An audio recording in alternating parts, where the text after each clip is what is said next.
Praise the Lord. सबको जय मसीह के प्रभु का धन्यवाद करते हैं। आइए मेरे भाई बहनों, आज हम उत्पत्ति का अध्याय 4 पढ़ते हैं, कैन और हाबिल। जब आदम अपनी पत्नी हवा के पास गया तब उसने गर्भवती होकर कैन को जन्म दिया और कहा, मैंने यहोवा की सहायता से एक पुरुष पाया है। फिर उसने उसके भाई हाबिल को भी जन्म दिया। हाबिल भेड़ बकरियों का चरवाहा बन गया, परंतु कैन भूमि पर खेती करने वाला किसान बना। कुछ दिनों के पश्चात कैन यहोवा के पास भूमि की उपज में से कुछ भेंट ले आया और हाबिल भी अपने भेड़ बकरियों से कई एक पहलौठे बच्चे भेंट चढ़ाने के लिए ले आया और उनकी चर्बी भेंट चढ़ाई। तब यहोवा ने हाबिल और उसकी भेंट को तो ग्रहण किया, परंतु कैन और उसकी भेंट को उसने ग्रहण न किया। तब कैन अति क्रोधित हुआ और उसके मुंह पर उदासी छा गई। तब यहोवा ने कैन से कहा, तू क्यों क्रोधित हुआ और तेरे मुंह से उदासी क्यों छा गई? यदि तू भला करे तो क्या तेरी भेंट ग्रहण न की जाएगी, और यदि भला कर न करे तो पाप द्वार पर छिपा रहता है। उसकी लालसा तेरी ओर होगी और तुझे उस पर प्रभुता करनी है। तब कैन ने अपने भाई हाबिल से कुछ कहा, और जब वे मैदान में थे तब कैन ने अपने भाई हाबिल पर चढ़कर उसे घात किया। तब यहोवा ने कैन से पूछा, तेरा भाई हाबिल कहाँ है? उसने कहा, मालूम नहीं। क्या मैं अपने भाई का रखवाला हूँ? उसने कहा, तूने क्या किया? तेरे भाई का लहू भूमि में मेरी ओर चिल्लाकर मेरी दुहाई दे रहा है। इसलिए अब भूमि जिसने तेरे भाई का लहू तेरे हाथ से पीने के लिए अपना मुंह खोला है, उसकी ओर से तू शापित है। चाहे तू भूमि पर खेती करे तो भी उसकी पूरी उपज फिर तुझे न मिलेगी, और तू पृथ्वी पर भटकने वाला और भगोड़ा होगा। तब कैन ने यहोवा से कहा, मेरा दंड सहने से बाहर है।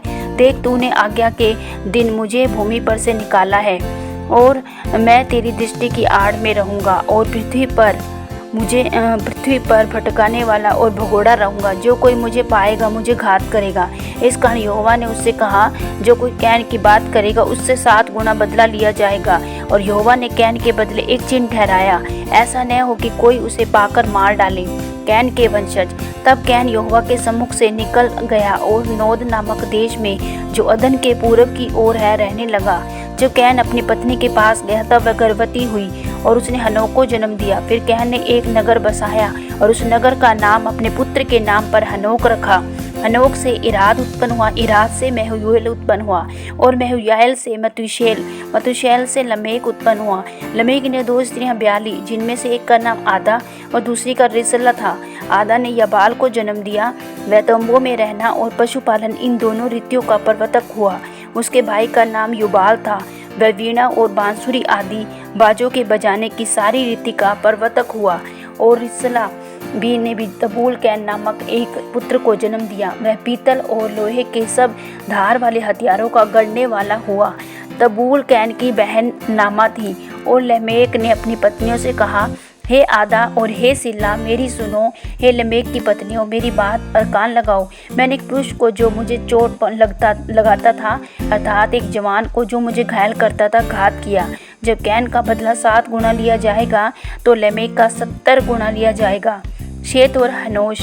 आदम अपनी पत्नी के पास फिर गया और उसने एक पुत्र को जन्म दिया और उसका नाम यह कह के शेत रखा, परमेश्वर ने मेरे लिए हाबिल के बदले, जिसको कैन ने घात किया, एक और वंश ठहरा दिया है। शेत के भी एक पुत्र उत्पन्न हुआ और उसने उसका नाम एनोश रखा। उसी समय से लोग यहोवा से प्रार्थना करने लगे। आमीन। प्रभु आप सबको उत्पत्ति पढ़े जाने और सुने जाने पर बहुतायत से आशीष और बरकत दे, प्रभु यीशु के नाम से आमीन। जय